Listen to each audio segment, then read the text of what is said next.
You're listening to the Jefferson Exchange. Thanks for joining us. The JX starts today with the debrief, where JPR reporters discuss the stories they've been covering this week, including a new partnership to train pharmacists, another report about offshore wind energy, and an update on a Coos Bay hospital. I'm Maria Carter, JPR's news director. I'm Jane Vaughn, housing, homelessness, and education reporter. I'm Roma Battaglia, science, environment, and politics reporter. And I'm Justin Higginbottom, public health and safety reporter. Justin, you reported on an update to Bay Area Hospital, which is in Coos Bay. What's the news there? Yeah, so the legislature passed something to really help this hospital out, and it's pretty unique. So rather than just give the hospital money, a bill to actually give the hospital $10 million has failed before. This bill puts up $44 million as a loan guarantee. And so with that loan guarantee for the hospital, it cannot default on its current loan and then hopefully refinance its debts so it can be in a better position in the future. And that's a really novel way for that legislators figured out to help Bay Area. So to get the money for the guarantee, the state will use revenue from interest on unclaimed state property, and that money is usually reserved for education. So some legislators fought against that proposal. They didn't like taking money from education there. It barely passed. It was interesting, though, a Portland area Democrat, Representative Rob Noce, joined Southern Oregon Republicans to support the bill. So there was some across-the-aisle efforts there. And if the hospital does default, though, the state must pay back the lender. So there is some risk there, but right now, Coos Bay residents are really celebrating this bill. And just to clarify, the state's not really spending the money right now. It's only if the hospital can't pay that loan. Right, exactly. Okay, well, the loan was a big problem for Bay Area Hospital. Can you talk about the financial troubles at this hospital? Yeah, it really started when the hospital took out this huge loan years ago. They borrowed $47 million from a Canadian bank to update their IT services. And then COVID happened, and the hospital's finances kind of became shakier. The hospital's actually been able to make their monthly payments on this loan, but the problem was that the loan agreement specified the hospital had to have $50 million in cash reserves. So I guess the lender would feel comfortable about lending that. In Bay Area, they couldn't do that. So there was a point where the lender could have asked for what's called a balloon payment, which is basically just a large lump sum payment on that loan. And then for the hospital to be able to do that, it would have had to sell off a bunch of assets and then reduce services. The risk was that they would have to go down to 50 beds compared to 170 beds that they have now. And that has to do with different Medicaid reimbursements depending on the size of the hospital. It gets kind of confusing there. But residents really didn't want a reduction of services at the hospital. The closest other major hospitals hours away, so either in Medford or Eugene. So this was a pretty important issue for people. And you've reported on public efforts to save this hospital before. Yeah, there's this mother and daughter team in Coos Bay who have been lucky enough to visit before and interview a bunch of times, but they've really been advocating for the hospital to continue running at the current level of services for a while. They organize community meetings and get people to go to hospital board meetings and financial meetings, which residents usually don't go to. And that interest really first started because there was a potential deal for a private equity firm to start operating Bay Area. And those kinds of companies are known for gutting services and maximizing profit. So this mother and daughter team, they fought against that. And it was really because of community pushback that a new hospital board was elected last year. And that deal fell through. And now with this lifeline through the state, people, I think, are finally breathing a sort of sigh of relief that this major hospital will continue serving people in this area. Okay, thanks, Justin. Jane, you reported this week on a new pathway for college students in Oregon interested in careers as a pharmacist. Tell us about that.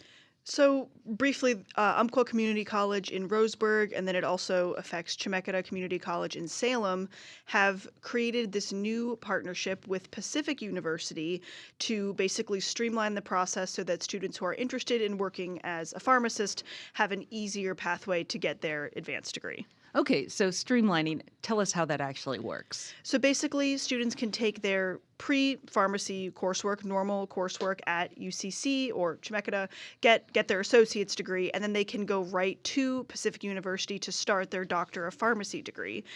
They have 3 or 5 year pathways for that there. So depending on if you want to be working full time or what students have going on, they can pick either of those pathways. And so I talked to a dean at Umpqua Community College who said obviously the sort of pre-pharmacy coursework already existed at UCC. That part is sort of business as usual, but this is a new pathway, a clear pathway with connections directly to Pacific University, and that part makes that process a lot easier for students to just go straight there and go from getting your associates to getting your doctorate degree. And students will also have access to Pacific University's resources even while they're at UCC. So things like the financial aid office or the program director or the advising team if you have questions. So it's set up with the goal to basically make it easier for students to transition from undergraduate at UCC or Chemeketa to your advanced degree, getting your Doctor of Pharmacy at Pacific University. And that program is currently accepting applications if we have any listeners who are interested. Well, what is the goal? Of course, it's, to train pharmacists, but is there a larger goal there? Sure. So there is a real workforce shortage in this field and in healthcare too, in general. There was a press release that was sent out by Pacific, and they were saying that more than 200 pharmacies have closed in Oregon since 2008, and they predict there'll be a nationwide shortage of almost 5,000 pharmacists in about 10 years. So there is a need for more pharmacists in general. And then talking to this dean at UCC, he was saying the goal is also for students to return to Douglas County to complete their clinical rotations there. So that's kind of a personal goal for them. They want kids to come back and to work in their hometowns. They're trying to really keep that talent local in sort of a rural county, sort of an under-resourced county. He claimed that 3 out of every 4 students in the country who move away from their hometown for education stay away and don't come back, don't go home again. And so his goal is to have all of the clinical options that students need in Douglas County so they can go up to Hillsborough, get their advanced degree, and then come back and bring their talent home to work there and provide services in Douglas County. So that is their personal hope as well with this pathway. Okay, well, thank you so much, Jane. And Justin, let's go back to you for a minute. You also reported on new lawsuits in Josephine County involving former commissioners. Can you tell us about that? Yeah, so there's been a lot of lawsuits, it seems, involving this county government lately. But the latest involves a couple former department heads. So the former public health director and the former community development director have each filed $1.5 million lawsuits against the county and then a bunch of former commissioners and one current commissioner. And they claim that they were retaliated against for participating in an ethics investigation against a former commissioner, John West. So the lawsuit's a whistleblower retaliation suit. And for some background, so Commissioner West faced 8 ethics investigations during his tenure, so quite a few. All were dismissed, though, by the State Investigations Board. But those complaints dealt with violating public meetings law and also using his position to benefit his personal businesses. He has a number of personal businesses. So these department heads say they assisted in one of these investigations.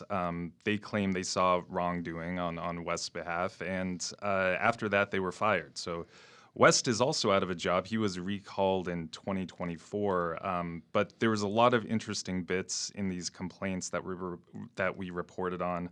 Besides West and the county, the lawsuit also names former commissioners Herman Bertschiger, Andreas Black, and Chris Barnett, as well as current commissioner Ron Smith. Okay, well, what else did you see in this lawsuit? So besides being fired, they say they were harassed and bullied and faced defamation from commissioners.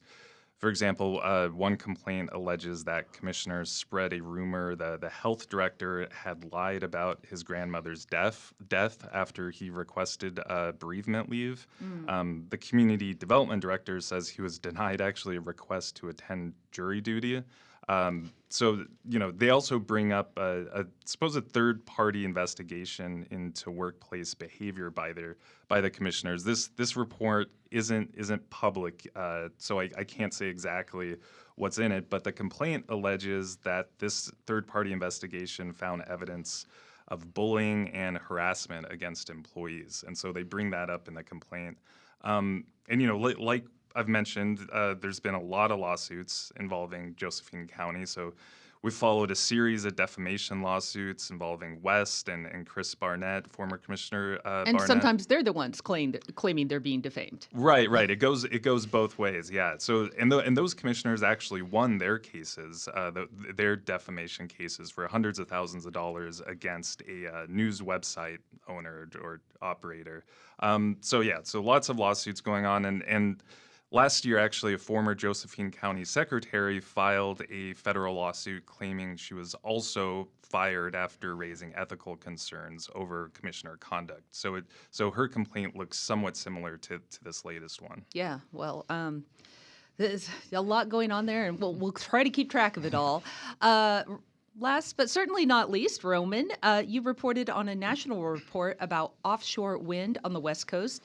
Where did this report come from? Yeah, it was created by this committee of people from the National Academies of Sciences, Engineering, and Medicine. It's this private institution created by Congress under President Abraham Lincoln all the way back in Whoa. 1863 to essentially provide advice on science and technology issues. So they basically get these requests from Congress to research certain topics and then make the findings available to everyone. So this report came out this week and was specifically commissioned by Congress in 2023 to look at issues related to offshore wind development and on the West Coast.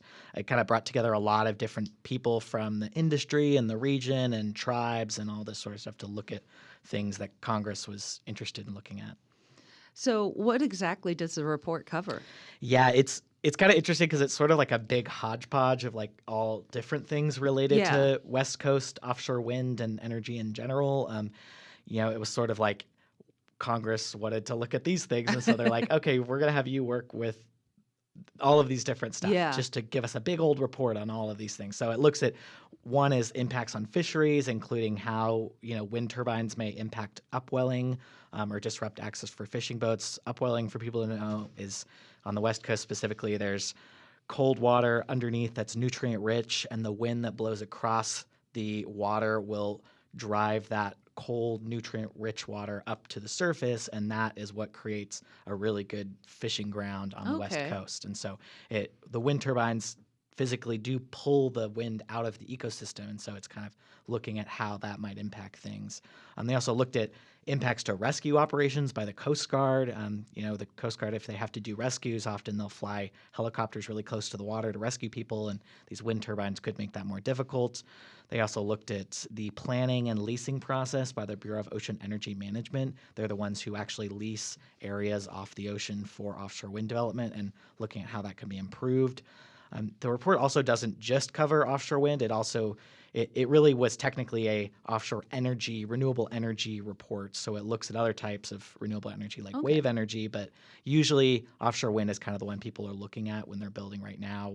Wave energy isn't as big of a market at this point. Why are they focusing just on the West Coast?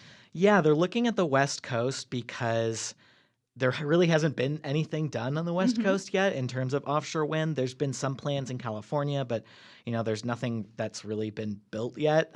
The East Coast, there are a couple of wind turbines and more efforts there, but it's also just very different. On the West Coast, the coastline or the ocean bed just drops off really rapidly, and so it's much deeper over here than on the East Coast. So on the East Coast, they're building the turbines straight into the ground on the ocean floor, but on the West Coast, they're all going to be floating. So it's very different, have different impacts, and the marine industry is also different over here. Okay. Well, what did the commission find? Yeah, they found a lot of stuff. Turns out it's definitely going to impact these fisheries. A lot of types of fishing boats aren't going to be able to operate within the wind farms because they're just too close together. They also talked about, East Coast efforts to provide compensation to fishers who might be impacted. There was also a lot of talk, and I talked with the creators of this report about the leasing process. Boeing was going to lease some areas off of Oregon, but they canceled that auction after most of the developers backed out, and they also faced a lot of pushback from the community and the state. And this report kind of debriefed that whole process, and they basically found that people felt their responses weren't being considered. It was really one-sided, and their recommendations were that Boeing work with other agencies like the Coast Guard or NOAA in the future because they're better at building trust with these communities. And Boeing kind of usually just comes in and leaves, so they haven't had as much contact. And quickly, the Trump administration has paused future offshore wind development. How relevant is this report? Yeah, it didn't affect things that much. They're really kind of looking at the future of how to prepare for when a new administration is more favorable and what they can do to prepare for that in the meantime. Okay, thank you, Roman. That's it for the debrief this week. Thanks for listening. You can reach the newsroom with comments on our coverage and suggestions for things we should cover in the future through our news tip line. That's on our website, ijpr.org.